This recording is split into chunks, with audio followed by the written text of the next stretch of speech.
Assalamualaikum dan salam sejahtera. Saya Suraya binti Bedul dari PISMP Pendidikan Khas Ambilan Jun 2016. Okey, pada hari ini saya akan membentangkan kajian kes yang bertajuk Penggunaan Bahan Berasaskan Teknologi Maklumat dan Komunikasi (TMK) dalam pembelajaran murid yang digunakan oleh guru pendidikan khas daerah Kota Belud. Okey, pada bahagian pertama kita akan melihat pendahuluan. Pada bahagian pernyataan masalah, saya melihat melalui praktikum 1 dan praktikum 2, kurangnya penglibatan aktif dan kurang motivasi belajar murid dalam sesi PDPC di sekolah daerah Kota Belud.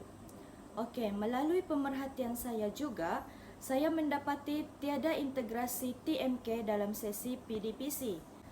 Melalui temu bual pula, saya mendapati bahawa beban kerja yang banyak, jaringan internet yang lemah dan keadaan peralatan yang tidak mencukupi menjadi faktor halangan guru pendidikan khas daerah Kota Belud mengintegrasikan TMK dalam PDPC mereka. Okey, seterusnya kita melihat kepada objektif kajian ini. Yang pertama, mengenal pasti kekerapan penggunaan bahan berasaskan TMK dalam pembelajaran murid yang digunakan oleh guru pendidikan khas daerah Kota Belud. Dan yang kedua ialah mengenal pasti masalah dalam penggunaan bahan berasaskan TMK dalam pembelajaran murid yang digunakan oleh guru pendidikan khas daerah Kota Belud. Seterusnya, soalan kajian pula ialah apakah kekerapan penggunaan bahan berasaskan TMK dalam pembelajaran murid yang digunakan oleh guru pendidikan khas? Dan yang kedua ialah apakah masalah dalam penggunaan bahan berasaskan TMK dalam pembelajaran murid yang digunakan oleh guru pendidikan khas daerah Kota Belud? Okey, seterusnya kita akan melihat bab 2 iaitu bahagian tinjauan literatur. Okey, Eric Zender 2004 menyatakan bahawa autisme dicirikan sebagai individu yang mempunyai masalah teruk dari segi interaksi sosial dan komunikasi sosial serta tingkah laku dan imajinasi. Seterusnya, Charles Gunaprakasam 2018 yang telah menggunakan Michelle sebagai individu autism sebagai responden kajiannya mendapati bahawa apabila kanak-kanak ini berdepan dengan tugas-tugas matematik, dia seringkali memaparkan tingkah laku cuba untuk lari, menyorok dan membuang bahan-bahan. Okey, ini adalah kajian lalu tentang masalah MBK dalam pembelajaran. Seterusnya, ini adalah kajian lalu tentang penggunaan TMK dalam PDPC. Yang pertama, Sibia 2003 menyatakan bahawa TMK menyediakan motivasi dan kepelbagaian, menghasilkan minat dan penglibatan, mengekalkan perhatian dan kesenangan, meningkatkan pemikiran dan kemahiran menyelesaikan masalah. Yang kedua, iaitu pendapat Luxon Muganizi Kaino 2016 menyatakan bahawa pelbagai langkah telah dilakukan oleh para pendidik dan penyelidik matematik di mana banyak program komputer telah dibangunkan dan digunakan sehingga kini dalam pengajaran bilik darjah. Okey, seterusnya kajian lalu tentang PDPC berasaskan TMK terhadap golongan MBK. Yang pertama, RI 1997 telah menjalankan satu kajian dengan menggunakan hypermedia untuk mengajar nombor kepada murid bermasalah pembelajaran dan sebagai hasilnya, keputusan kajian ini telah meletakkan kaedah CAI iaitu Computer Aided Instruction berkesan untuk mengajar matematik dalam kalangan murid bermasalah pembelajaran. Seterusnya, yang kedua pula, PIT Selatan 2006 telah membangunkan alat pembelajaran berasaskan CAI, The Math Training Station, untuk mengajar kemahiran asas matematik kepada murid bermasalah pembelajaran. Seterusnya, yang kedua, PIT Selatan 2006 telah membangunkan alat pembelajaran berasaskan CAI, The Math Training Station, untuk mengajar kemahiran asas matematik kepada murid bermasalah pembelajaran. Perisian ini mengandungi komponen audio dan video dan menunjukkan peningkatan kemahiran matematik dalam ujian POS. Okey, seterusnya bab 3 iaitu metodologi kajian. Kajian ini menggunakan dua kaedah, iaitu yang pertama, kaedah kuantitatif di mana soal selidik telah menjadi alat kajian. Dan yang kedua, kaedah kajian kualitatif, iaitu temu bual telah menjadi alat kajian. 30 responden kajian ini terdiri daripada guru-guru dari Sekolah Kebangsaan Pekan Kota Belud, yang kedua, Sekolah Kebangsaan Sembirai Kota Belud, yang ketiga, Sekolah Kebangsaan Kuala Abai Kota Belud, yang keempat, Sekolah Kebangsaan Timbang Kota Belud, yang kelima, Sekolah Kebangsaan Rosok Kota Belud, yang keenam, Sekolah Kebangsaan Taginambur Kota Belud, dan yang ketujuh ialah Sekolah Kebangsaan Tamau Kota Belud. Okey, seterusnya pada bahagian instrumen kajian terdapat 4 bahagian, iaitu bahagian A, B, C adalah bahagian soal selidik dan D adalah bahagian soalan temu bual. Okey, pada bahagian A, soalan dikemukakan untuk mengetahui demografi responden, iaitu terdapat 3 item. Pada bahagian B pula, soal selidik berkaitan tentang kekerapan penggunaan bahan berasaskan TMK dalam pembelajaran murid yang digunakan oleh guru pendidikan khas. Jumlah item ialah 40. Bahagian C pula, masalah penggunaan bahan berasaskan TMK dalam pembelajaran murid yang digunakan oleh guru pendidikan khas yang mengandungi 28 item. Dan bahagian D pula, soalan temu bual tentang masalah dan cadangan penyelesaian penggunaan bahan berasaskan TMK dalam pembelajaran murid yang digunakan oleh guru pendidikan khas yang mempunyai 4 soalan. Keseluruhan item ialah 75. Sebelum mengutip data sebenar, pengkaji telah menjalankan kajian rintis untuk menguji kesahan dan kebolehpercayaan item. Dalam kajian rintis ini, 10 responden telah menjawab item dan dijalankan di SK Pekan Kota Belud pada 25 Februari 2020. Dan hasil kajian rintis, bahagian B mendapat alpha 0.83, bahagian C pula mendapat alpha 0.85.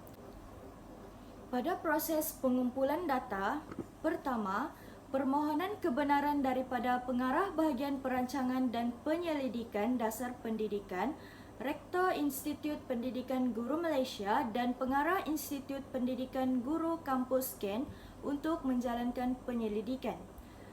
Pada akhir Februari, pengkaji telah mengumpul data di Sekolah PPKI Daerah Kota Belud untuk memenuhi objektif kajian seperti yang telah ditetapkan. Soal selidik dan temu bual diedarkan melalui atas talian dalam bentuk Google Form. Seterusnya, soal selidik dan temu bual dikodkan dan disimpan dengan baik untuk menjaga kesulitan maklumat responden. Seterusnya, data dianalisis menggunakan Google Form dan SPSS. Pada bahagian A, pengukuran dibuat menggunakan kekerapan dan peratusan.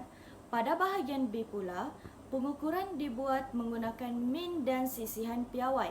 Manakala bahagian C, pengukuran dibuat juga berdasarkan min dan sisihan piawai. Dan bahagian D adalah berdasarkan analisis kandungan. Seterusnya, kita beralih kepada bab 4 yang akan membincangkan tentang dapatan dan perbincangan. Bahagian 4.1 bahagian A, demografi responden.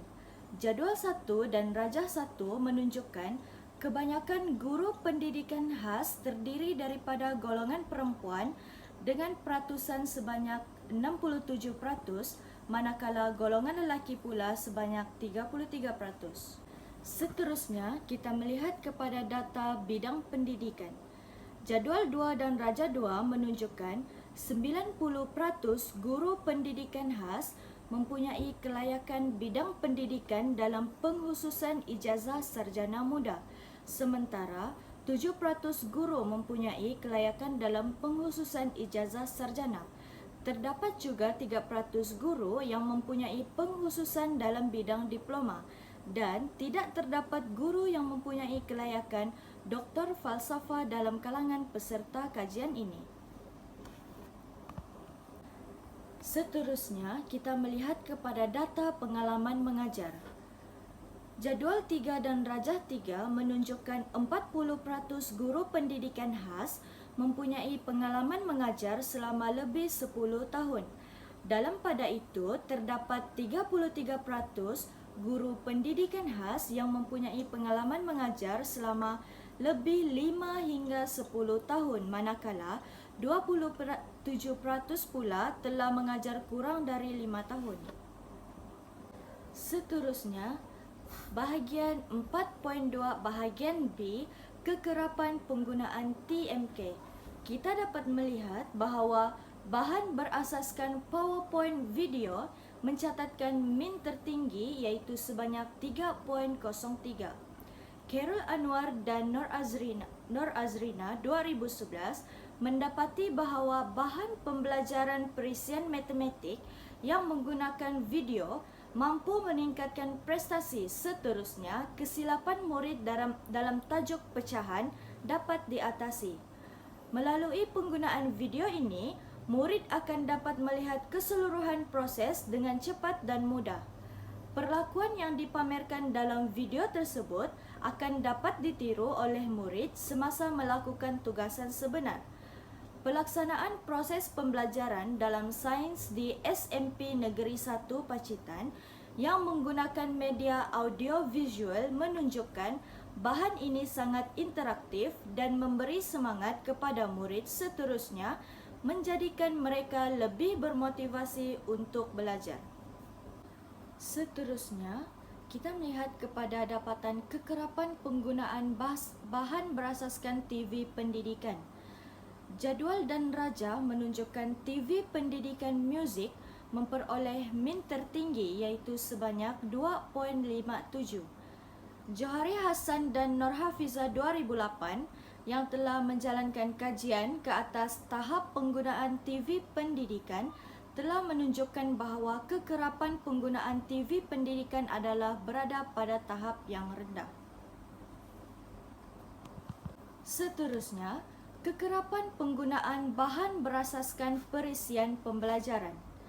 Daripada jadual dan rajah tersebut, kita dapat melihat bahawa perisian pembelajaran Google Classroom adalah perisian pembelajaran yang mencatatkan min tertinggi iaitu 2.57.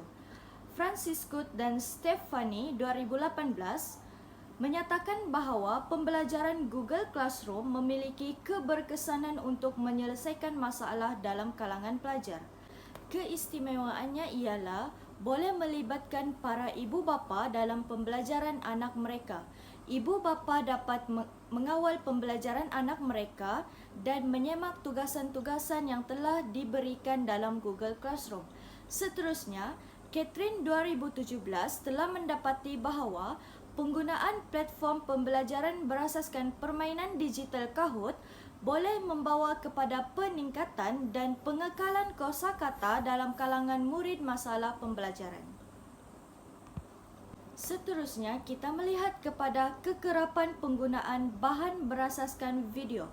Melalui jadual dan rajah tersebut, kita dapat melihat bahawa video pembelajaran mencatatkan min tertinggi iaitu 3.33. Philip dan Jordan 2019 turut menyatakan bahawa keputusan kajian membuktikan bahawa pemodelan video adalah strategi pengajaran yang berkesan untuk mengajar kemahiran penyediaan makanan kepada murid berkeperluan khas sederhana dan teruk. Seterusnya, Wendy et al. 2019 mendapati kajian yang dijalankan oleh mereka menyokong penggunaan peralatan teknologi sidang video berkesan untuk membangunkan rancangan sokongan tingkah laku bagi murid autisme. Bahan ini memudahkan sesi pembelajaran ekoran, keistimewaannya yang membenarkan murid berhubung secara maya dengan hamparan aplikasi yang bersifat interaktif. Seterusnya, kita melihat kepada kekerapan penggunaan bahan berasaskan audio. Melalui jadual dan rajah, kita dapat melihat bahawa ketiga-tiga bahan tersebut tidak kerap digunakan oleh peserta kajian. Bahan pembelajaran berasaskan audio merupakan bahan yang mengandungi bunyi-bunyi suara yang memiliki mesej pembelajaran murid. Menurut Benny 2017, media audio merupakan jenis media yang efektif dan efisien untuk digunakan. Ekoran mampu melatih kemampuan penggunaannya dalam mendengar informasi dan pengetahuan lisan secara komprehensif dan sangat tepat digunakan dalam pembelajaran bahasa dan seni. Seterusnya, kita melihat kepada kekerapan penggunaan bahan berasaskan laman sosial. Melalui rajah dan jadual tersebut, kita dapat melihat bahawa laman sosial YouTube amat kerap digunakan oleh guru dengan min sebanyak 3.90. Rilwan 2019 menyatakan bahawa teori Lev Vygotsky menekankan prinsip kefungsian mental berkembang melalui interaksi sosial langsung dan scaffolding merupakan suatu istilah pada proses yang digunakan oleh guru untuk menyokong pembelajaran murid melalui zon perkembangan proksimal. Berlandaskan kepada teori ini, YouTube adalah bahan pembelajaran yang kerap digunakan oleh guru-guru ekoran kemampuannya untuk menjadi kerangka pembelajaran dalam menyokong keperluan pembelajaran murid. Melalui tontonan terhadap aplikasi ini, murid berupaya membina pengetahuan sendiri melalui peristiwa yang dilihat dan didengar. Seterusnya, Lefudin 2017 menyatakan bahawa teori Bandura berpendapat sebahagian besar manusia belajar melalui pengamatan secara selektif dan mengingat tingkah laku orang lain. Melalui aplikasi YouTube ini, murid-murid akan dapat meniru tingkah laku dan mengingat tingkah laku orang lain seperti yang ditonton oleh mereka. Seterusnya, bahagian 4.3 bahagian C iaitu masalah penggunaan TMK dari aspek guru. Melalui jadual dan rajah tersebut, kita dapat melihat bahawa beban kerja yang tinggi mencatatkan min tertinggi iaitu 3.53. Vinatan dan Talirkodi EP 2017 mendapati hasil kajian mereka menunjukkan tahap motivasi guru adalah tinggi tetapi tahap penggunaan TMK pula rendah disebabkan oleh beberapa masalah seperti kekurangan kemahiran TMK dalam kalangan guru, jaringan internet yang lambat, kemudahan TMK dan sokongan teknikal pihak sekolah yang rendah dan kekurangan masa serta tahap motivasi guru adalah berhubungan negatif dengan masalah penggunaan TMK. Seterusnya, bahagian 4.3 bahagian C iaitu masalah penggunaan TMK dari aspek murid. Melalui jadual dan rajah tersebut, kita dapat melihat bahawa keperluan murid yang berbeza mencatatkan min tertinggi iaitu sebanyak 3.43. Keperluan murid yang berbeza akan memberi halangan kepada guru untuk menyediakan bahan pembelajaran yang bersesuaian dengan murid. Seterusnya, bahagian 4.3 bahagian C, masalah penggunaan TMK dari aspek sumber. Melalui jadual dan rajah tersebut, kita dapat melihat bahawa jaringan internet yang terhad mencatatkan min tertinggi iaitu 3.93. Aisyah dan Zima 2017 mendapati bahawa operasi komputer yang lambat, jaringan internet yang lambat, ancaman virus, proses komputer yang lambat dan kekurangan akses internet adalah masalah yang dihadapi oleh majoriti pelajar. Seterusnya, jaringan internet yang sangat rendah di sesetengah sekolah menjadi faktor halangan pembelajaran menggunakan bahan berasaskan TMK.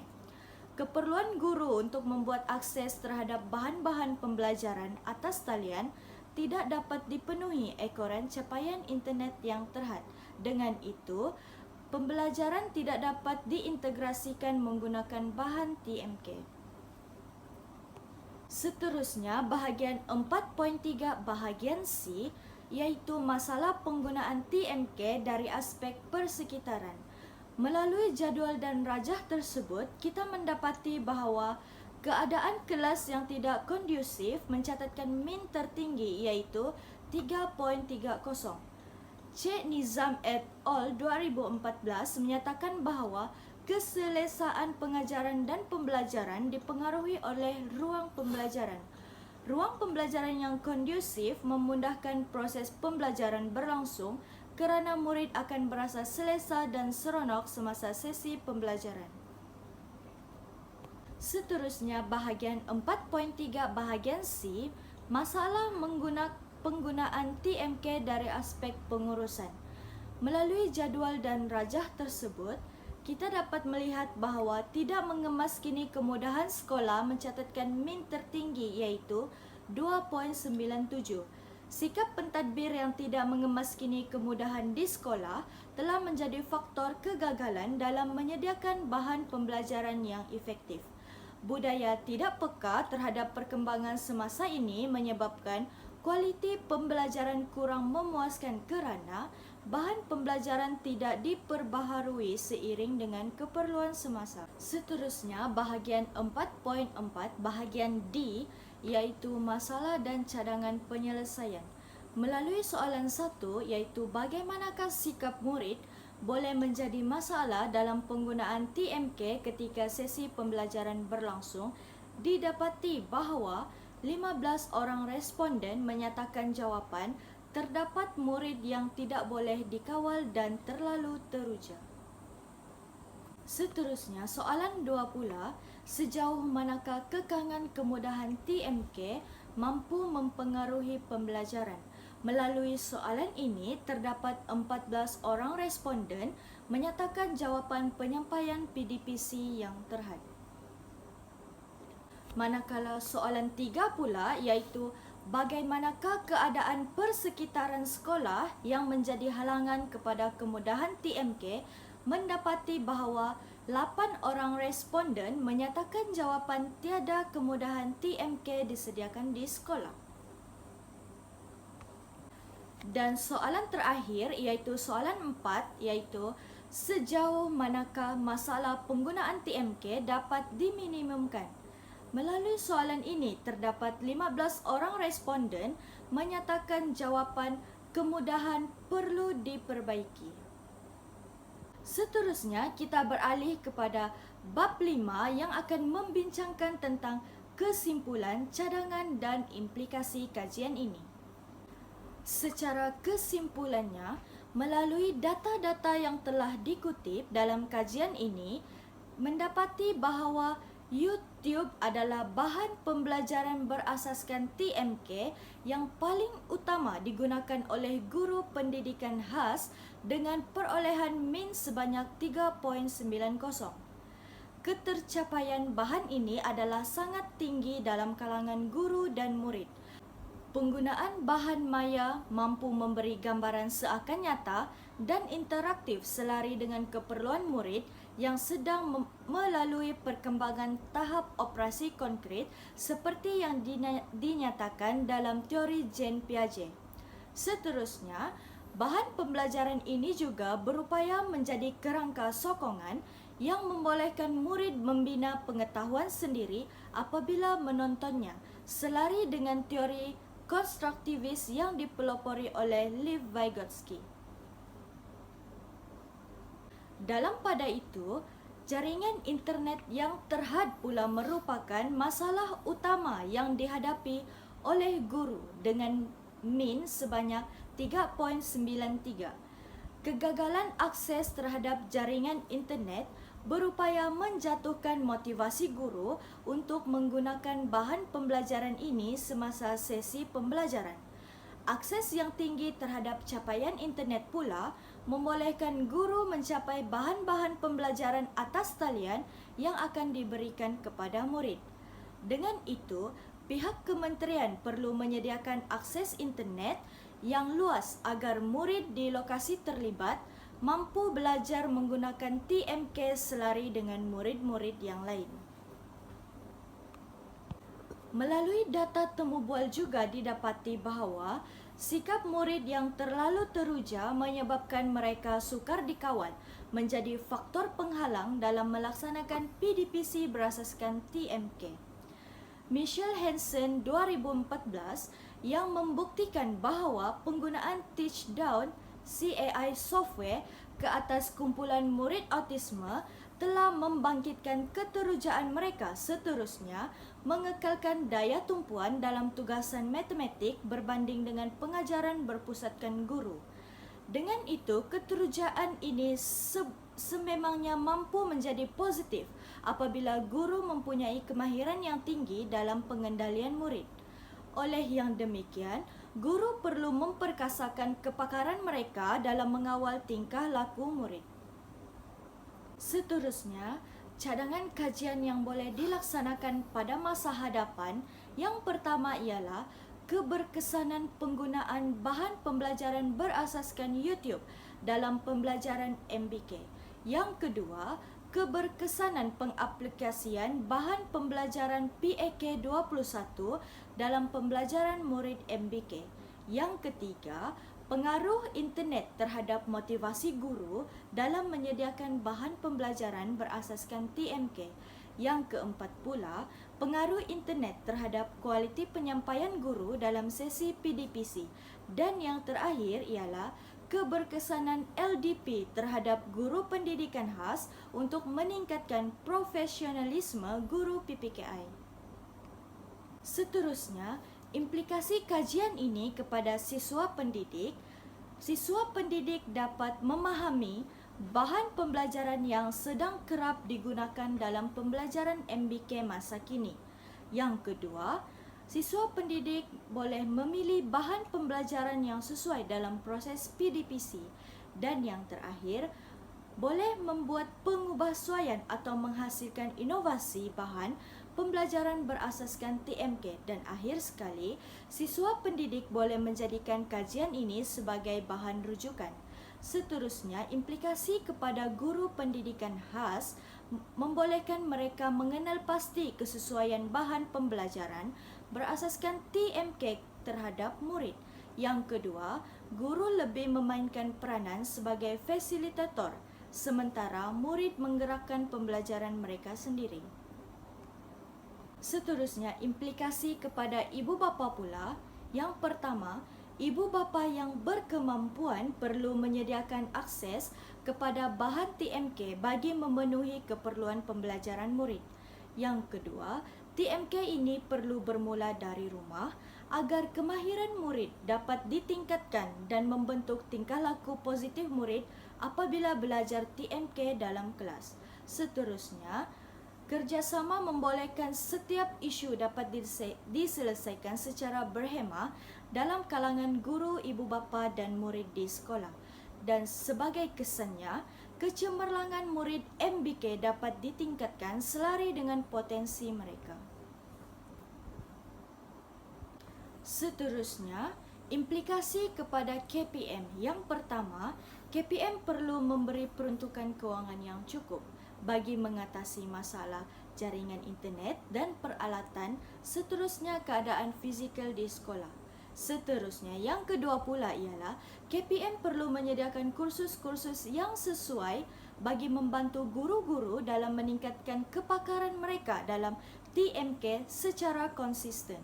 Yang ketiga pula, KPM perlu memantau secara konsisten prestasi kerja guru-guru dengan menilai kualiti penyampaian PDPC mereka mengikut garis panduan teknologi semasa. Dan yang terakhir, KPM perlu mencipta satu garis panduan dalam mengorganisasikan MBK mengikut prestasi mereka. Ini adalah senarai rujukan yang digunakan dalam pembentangan ini. Sekian, terima kasih.